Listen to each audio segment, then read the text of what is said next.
Olá, meus alunos, tudo bem com vocês? Hoje nós teremos mais uma aula de português e falaremos sobre sarau. O que é sarau? Quando começou isso? Então, o sarau ele foi um evento bastante comum no século XIX e vem sendo redescoberto por seu caráter de inovação, descontração e também satisfação.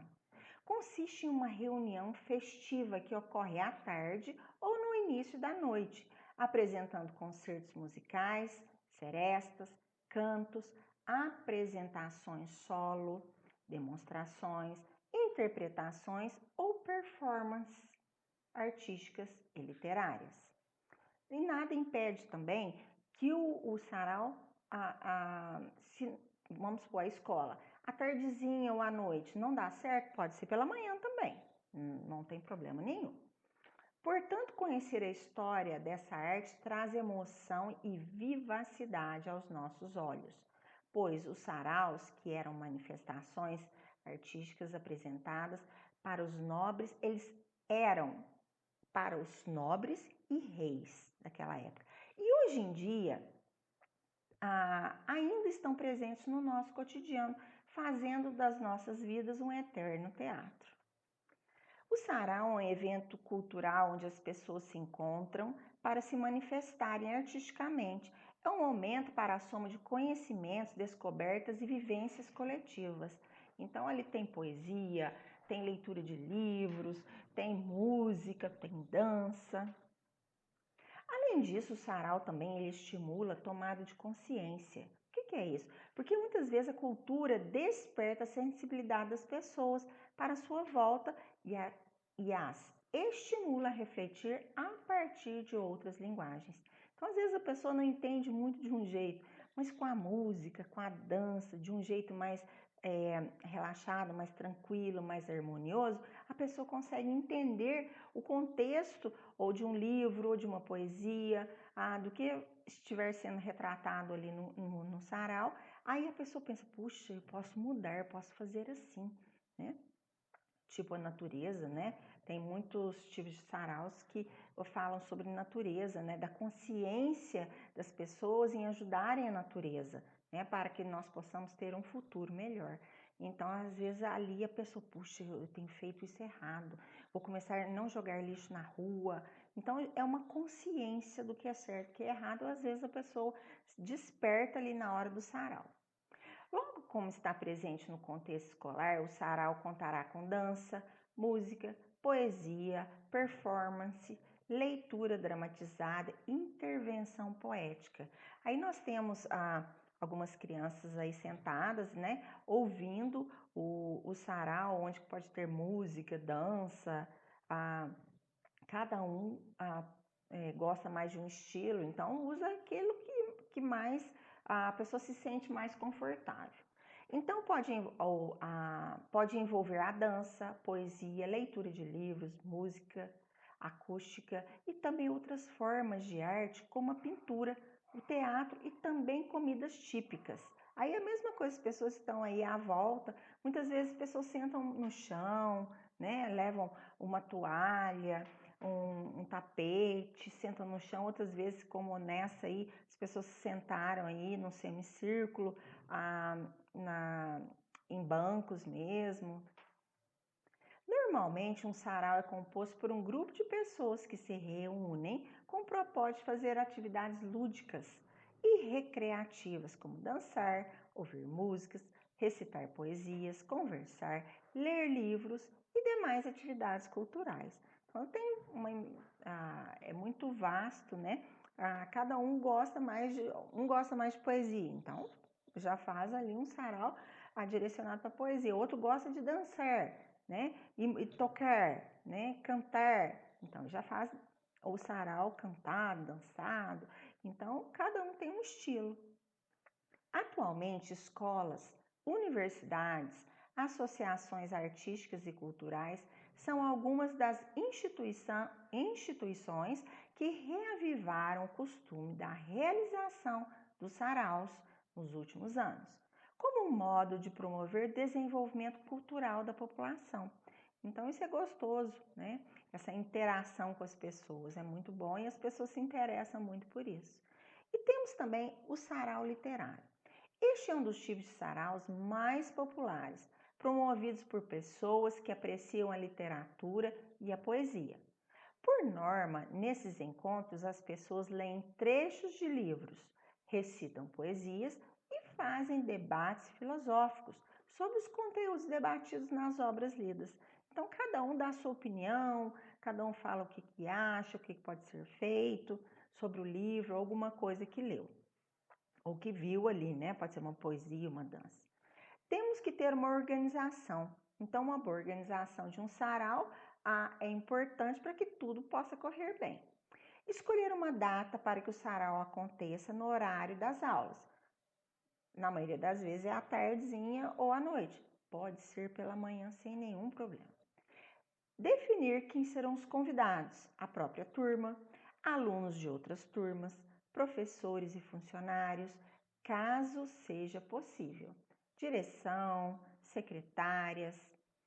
Pensar em como será organizada a sala de aula. Se isso for feito em sala de aula, muitas vezes se faz isso ao ar livre, né?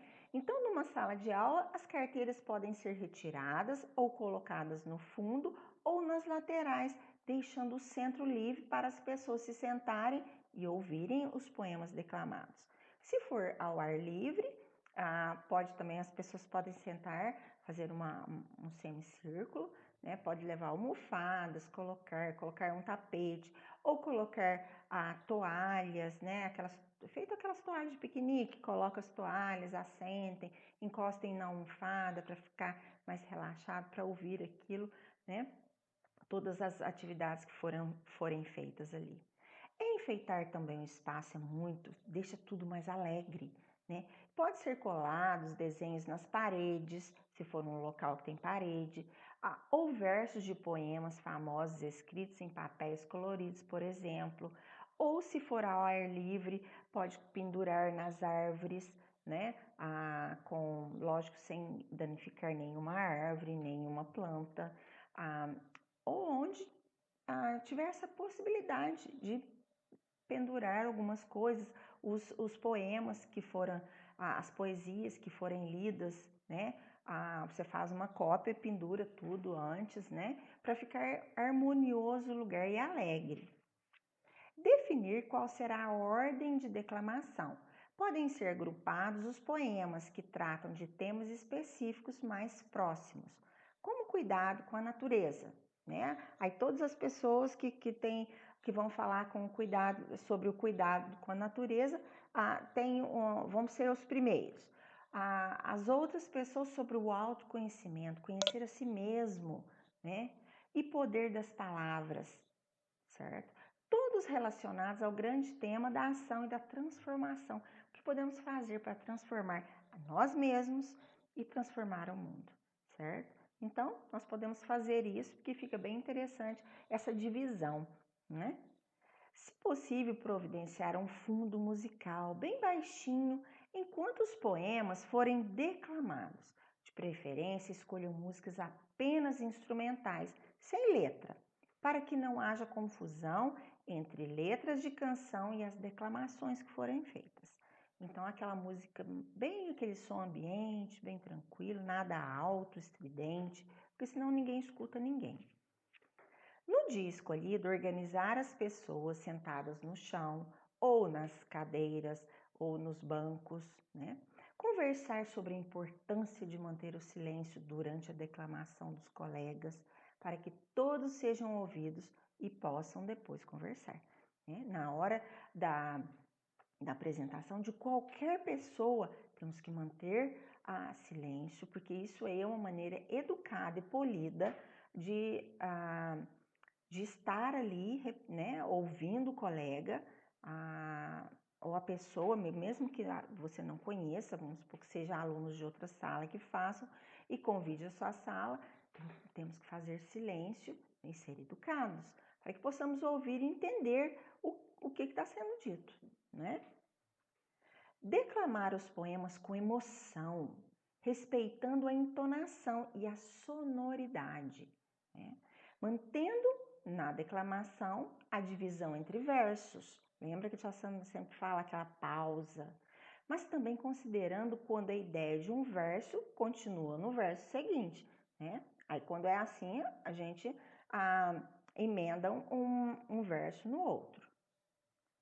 Ouvir sempre respeitosamente a declamação dos colegas, isso é super importante, porque o que eu não quero que o colega faça comigo, eu não faço com o outro, né? Ele estava conversando na hora que eu estava fazendo a minha declamação, mas seja educado, mostre que você é diferente, certo?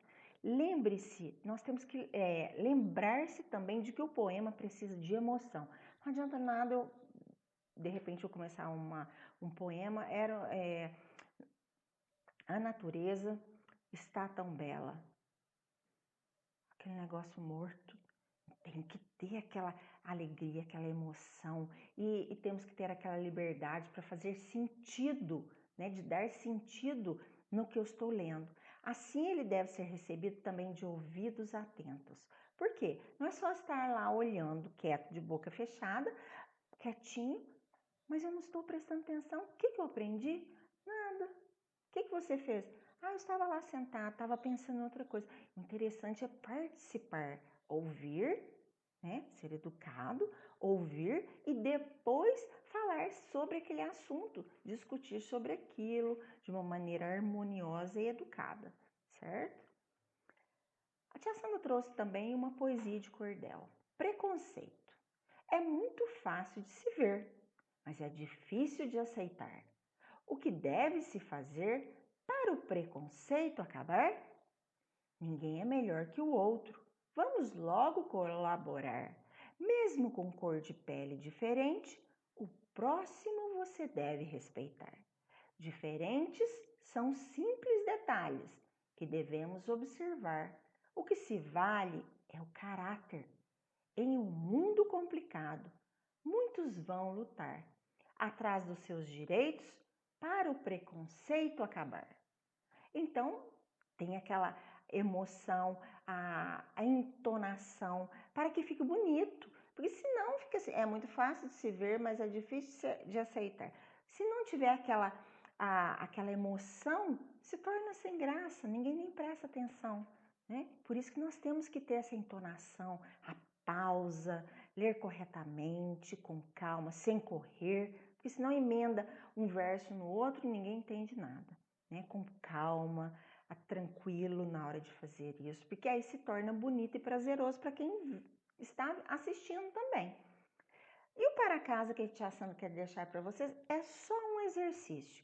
A página 62, o exercício 10, tá? Só esse que a tia Sandra passou para vocês, tá joia? Se vocês quiserem também fazer uma pesquisa sobre cordel, entrar com mais detalhes, façam. E depois você pode falar para a tia Sandra o que você aprendeu, além do que a tia Sandra elaborou aqui para vocês, tá joia? Beijos!